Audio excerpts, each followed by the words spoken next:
Hey everybody, this is John Holt here from the Holt Guitar Studio. Today we're going to talk about beginning chords, and specifically we're going to work on the A minor and the E chords. Now I like starting with these two chords because you keep the same shape in your left hand for each chord. You just have to shift it up or down a string, depending on which one you're doing, but the left hand still maintains the same shape. So we'll start with the A minor chord. Your second finger, second fret, fourth string. Third finger, ring finger, second fret, third string. And your first finger, first fret, second string. So you kind of get that shape. Make sure you are on your fingertips like that and not flat. If you're kind of flat like this, I mean, for one, my wrist is kind of tucked in like this, which is a little awkward, but also will dampen strings somewhat. So you want to stay on your fingertips like that. Now, when you are starting the chord, you want to make sure each note is ringing out. So with the A minor, you start from fifth string here. Play each string. Make sure each note is ringing out. Once you hear each note ringing out, give it a couple strums. If when you play through each string, you hear that sound, you can figure out, well, I'm plucking fourth string here and there's a thud. What is fourth string doing? And sometimes it's just not putting enough pressure with that one finger. And you can just put a little more pressure down and get it all ringing. So then you go to an E chord after A minor here. Now I'll show you a trick. Since they have basically the same general shape, you're going to take this shape and move it all back one string. We'll call it down since it moves. Even though it's technically up, it's going down in pitch, so we'll call it down. So from A minor here, you go down one string, each finger. So now second finger is on second fret, fifth string. Third finger is on second fret of fourth string. And first finger is on first fret, third string. So same thing, play each note.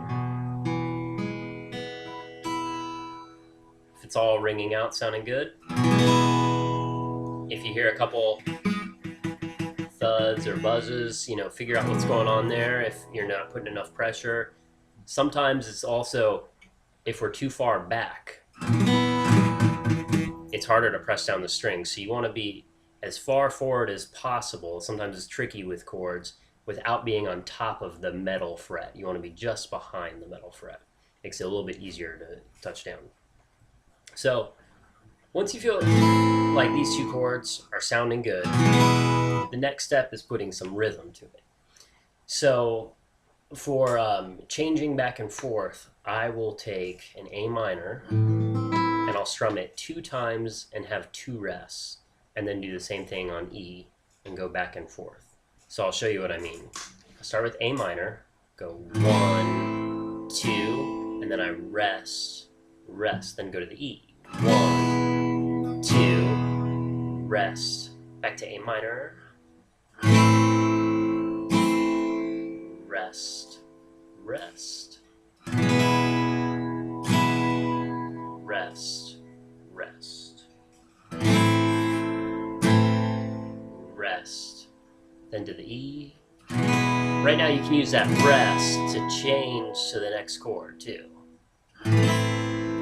So once that's feeling pretty good, where you can do A minor and E back and forth, 2 strums, 2 rests, like 4 times, then let's pull a rest out. So then it would be 3 strums, 1 rest for each chord. So for example, starting on A minor here, 1, 2, 3, rest, then go to E. 1, 2, 3, rest. Rest. Rest. It's the same thing. Once that's feeling really good, you can do that 4 times consistently. Then go pull that last rest out. So then it's just 4 strums on each chord. So that's like this. 1, 2, 3, 4. 1, 2,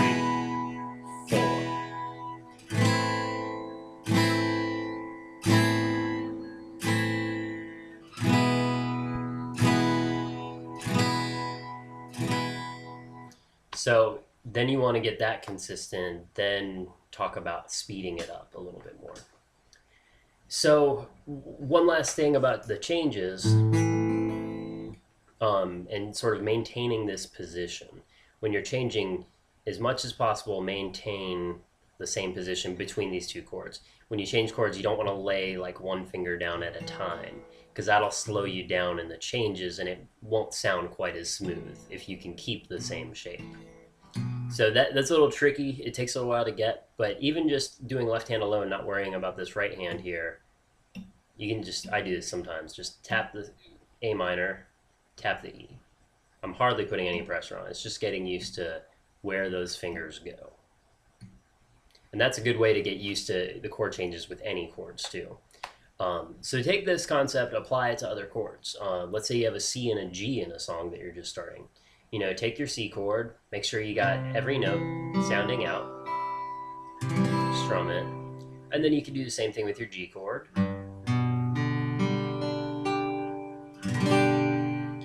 And then once you have them sounding pretty good like that, then do the same thing, 2 strums, 2 rests.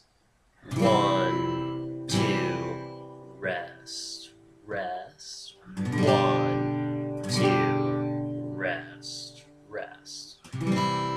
And then kind of move on the exact same way we did with the A minor, where you have 3 chords, 3 strums, 1 rest for each chord, and then just 4 strums.